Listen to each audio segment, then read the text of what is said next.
Coming up, and we are left as the richest, most powerful country in the history of the planet, and we can't even make our own medicines. We're faced with China, the country in which this pandemic originated, as a rival which has been aggressive, to say the least, in spreading its influence and control around the world, and that rival has the ability to control the flow of vital medications to the United States. How on earth could a responsible political class have allowed this to happen?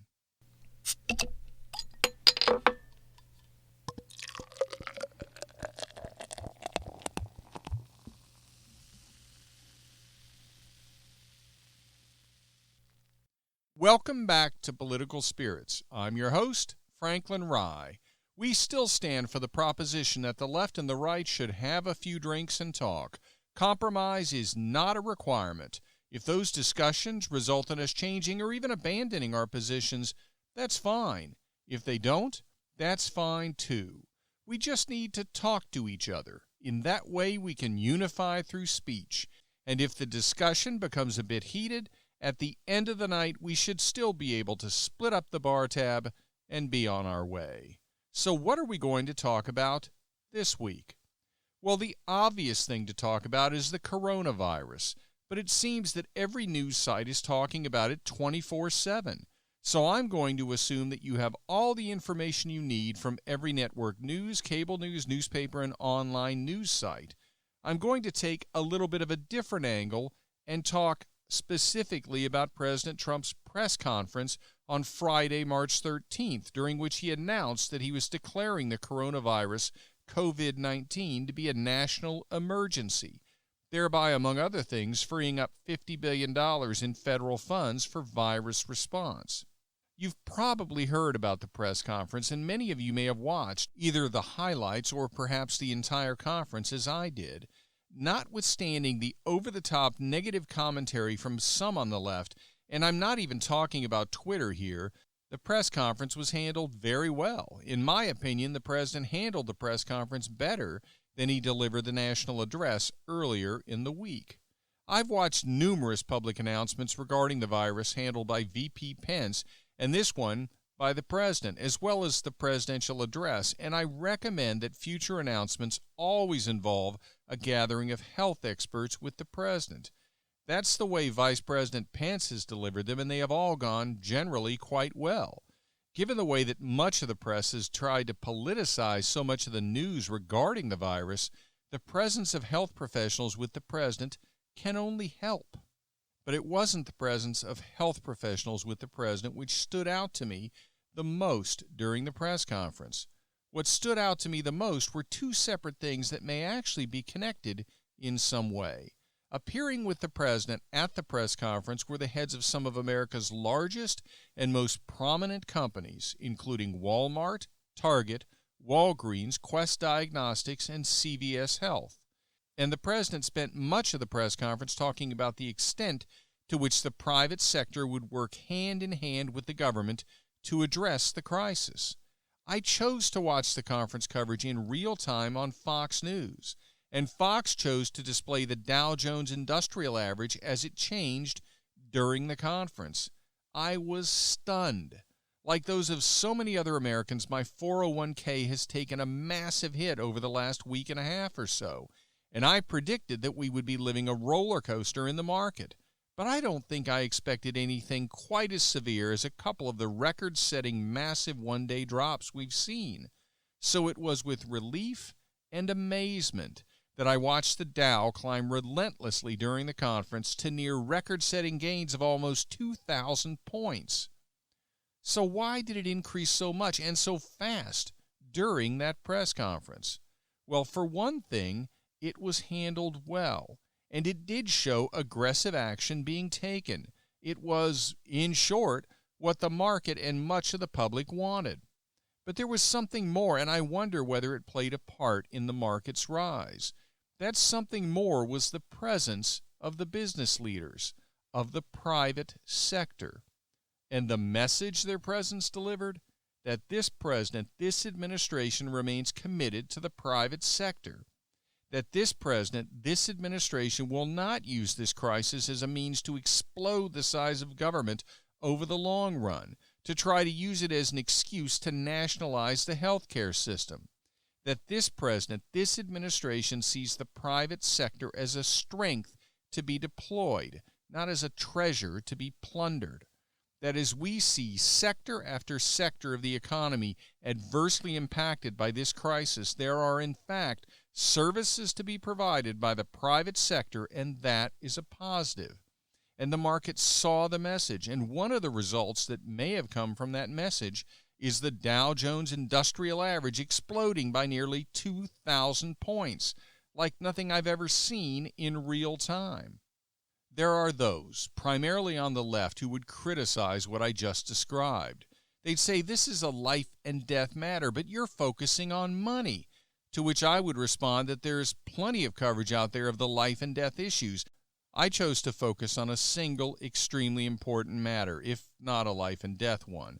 The markets matter. Their performance impacts people's livelihoods far beyond Wall Street. And even more so, they affect the ability of people to retire based on the health of their 401ks. So I'll make no apology for focusing on a monetary issue.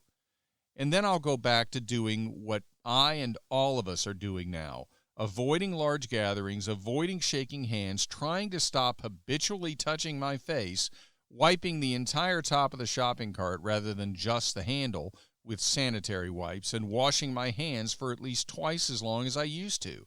And with that, like all of you, I'll be waiting to see just how bad this becomes. Next topic.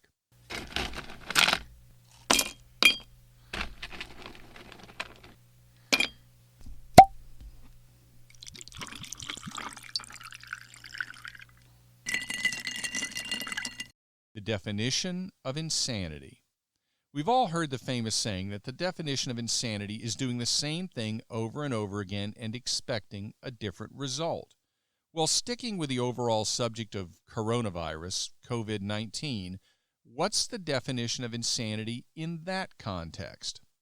Well, think about the terrifying possibilities that have been thrown around in discussions other than mass deaths, especially among the elderly, and overwhelmed hospitals. Those two horrendous possibilities are what we always talk about in the context of a pandemic, especially one as incredibly virulent as this one, and one apparently with a mortality rate 10 times that of the flu. So what are the terrifying possibilities about which I'm talking? I'm talking about the potential unavailability of necessary medicines, not just those related to coronavirus, but critical pharmaceuticals like heparin, which is used in the treatment of heart attacks.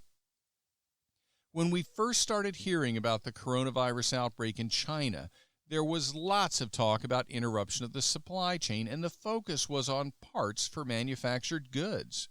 For example, Hyundai shut down its 3 massive auto plants in South Korea.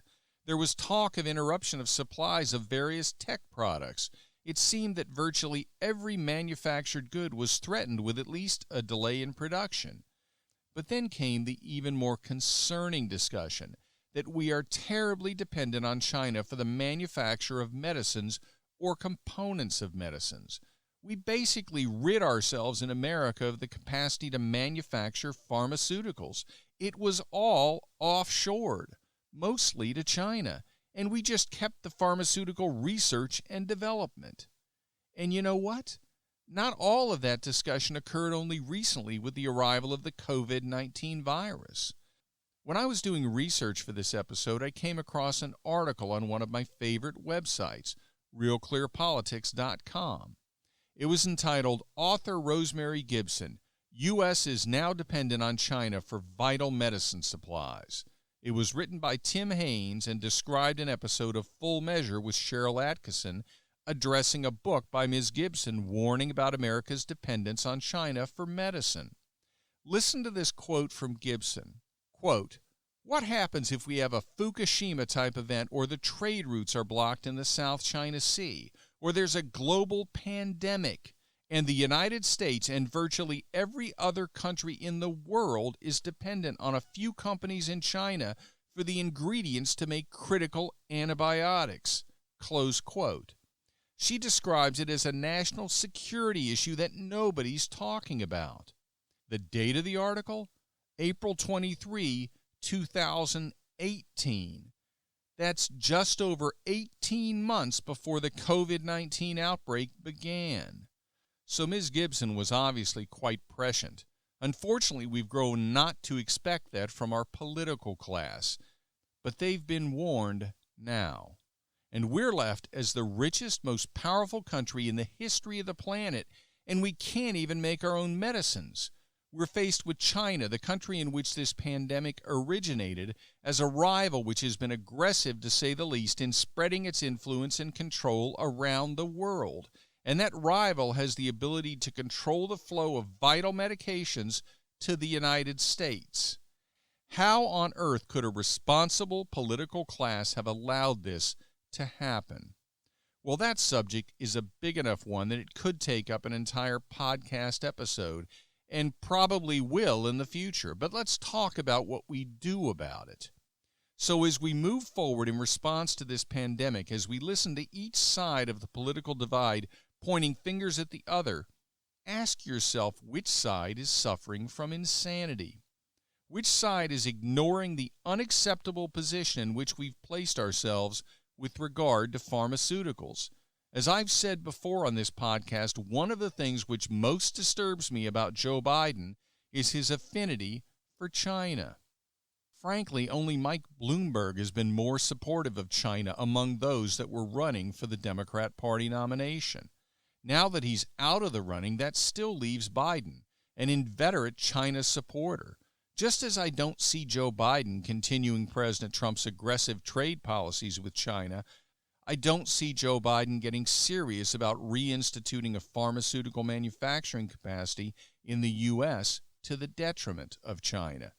We all know that we've reached a point where our biggest geopolitical rival, which also appears to be one of the most likely to suffer periodic epidemics with new viruses, is in a position to obstruct the availability of vital medications to United States citizens.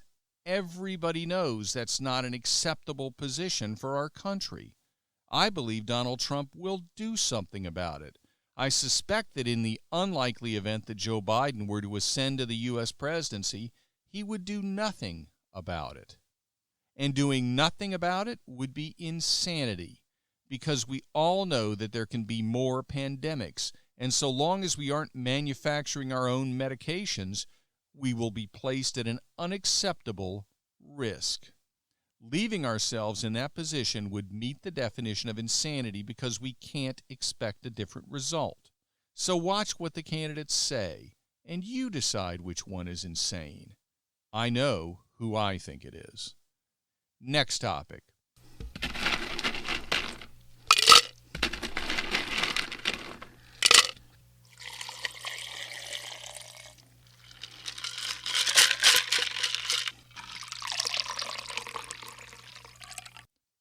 For Pelosi, it isn't just a bad dream.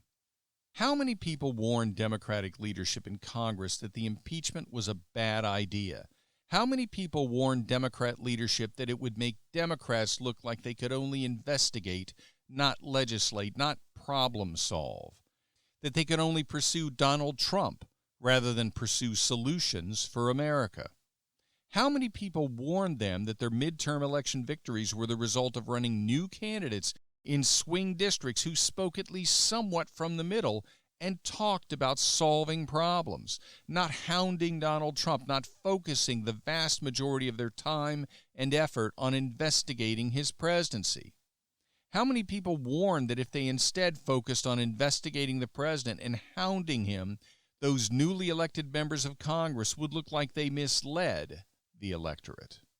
Well, you can certainly count me among those who issued that warning. And I wish I could say that in that respect I have some sort of special vision or supreme level of expertise that allowed me to see the need for the warning. But I wasn't alone, not even close. Even Nancy Pelosi herself seemed to see the problem. She stated publicly a seemingly endless number of times that impeaching the president would be a bad idea. Yet in the end, she did it.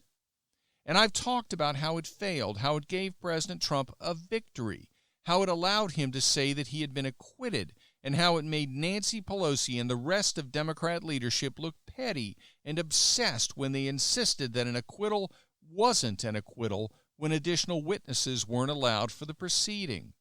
And the message that I've delivered regarding the impeachment, perhaps above all, is that the only people who liked it, the only people who were excited by it, were people who were going to vote for President Trump's opponent no matter what. That the people who will matter most in the 2020 election, independent voters, weren't impressed, weren't happy, weren't excited, and were disappointed with the decision to move forward with impeachment. The very people that the Democrats needed the most are the people they impressed the least with their tactics. But what do I know? What do any of the commentators know? We each get the same number of votes as any citizen who's registered to vote. Well, we have some evidence now to go with our opinions, and Nancy Pelosi isn't going to like it. Recent polling by Gallup indicates that even though Democrats in Congress have historically held slightly higher job approval ratings than Republicans in Congress, polling now shows Republicans 5 points higher than Democrats, 40% versus 35%. That means that since late October, the ratings for Republicans have risen 6 points at the same time that the ratings for Democrats have fallen 3 points. That's a 9-point shift in 4 months, and the poll is the first Gallup has taken since President Trump was acquitted in his impeachment. It's hard to deny the obvious, the likely culprit, the likely cause for the rise in support for Republican members of Congress and the fall in support for Democrat members of Congress is the impeachment. And there's something else to keep in mind regarding this latest Gallup polling. Nancy Pelosi's favorability rating remains at 39%, just as it was when measured in October. However, her unfavorable rating has jumped to 55%. It was 50% in October, so why do I mention that? After all, national favorability numbers don't determine whether Nancy Pelosi holds office. She's firmly entrenched in her district in San Francisco. There's no chance anyone is going to dislodge her before she chooses to retire. But there is something interesting about that 55% disapproval number. It's only 1% lower than her highest unfavorability rating of 56%. She reached that 56% unfavorability level right before the 2010 midterm elections. What happened then? The Republicans regained control of the House of Representatives. Interesting indeed. And you know what else I hope you find interesting? Next week's episode of Political Spirits. Be sure to listen and to tell your friends about Political Spirits, and like the podcast on Facebook at Political Spirits, and follow me and the podcast on Twitter at Franklin Rye. And as I've mentioned before, the Political Spirits website is up and running. You'll find it at political-spirits.com. You'll find graphic cover pages for each new audio episode, and you'll find my bio too. There are links to world news stories of interest and related articles, including one which I wrote for another conservative website explaining why I chose to start a podcast. And a discussion forum is coming soon. Incidentally, you'll also find the 11 maxims of Political Spirits. That's a lot of content. And we're on Instagram now as well at Political Spirits. And remember, all episodes are now on YouTube also. And the YouTube channel is named Political Spirits Network. If you're watching on YouTube, be sure to like and subscribe and hit the notification bell and select all after you hit the bell. And if you're listening on political-spirits.com, make sure you subscribe there as well. This is Franklin Rye. Thank you for listening.